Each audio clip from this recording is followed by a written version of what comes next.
Hi, good morning. Ano po bang messages ni God today sa atin from Mass?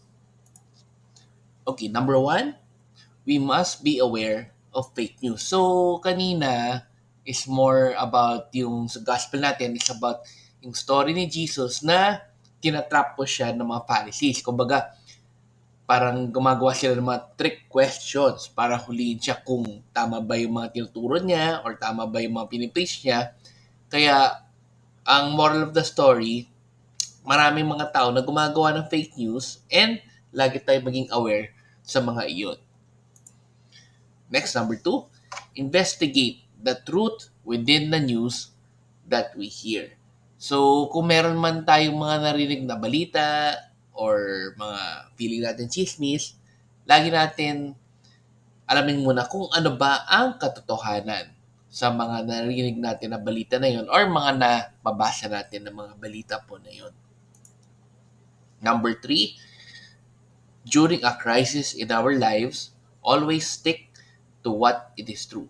So, kapag meron tayong mga crisis sa mga buhay pa natin or mga malalalang problema, lagi natin tingnan kung ano ba doon ang katotohanan na pwede natin gamitin para makahanap ng solusyon or relief sa problema po na yun.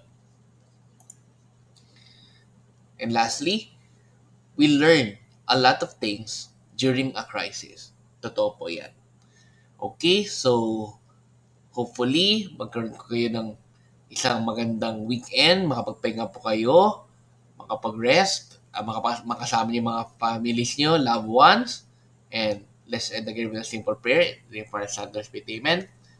Lord, lahat naman po kami ay dumadaan sa mga krisis, sa mga malalalang problema sa buhay po namin. Sana po tulungan niyo po kami na mahanapan po ng katotohanan kung ano ba ang mga nangyayari sa mga buhay po namin. Plus kapag nakakarinig po kami ng mga balita or mga fake news, maging aware po kami doon. Amen. In the Father, Son, and Spirit. Amen. So good morning po sa inyo. Have a great weekend. God bless. And as usual, let's end again with a simple Thanksgiving prayer. Daily thank you prayer.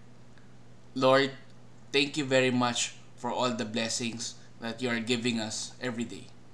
Thank you for our food, safety, security, guidance, and all your blessings. Please avoid us getting sick from all illnesses and forgive us for all our sins.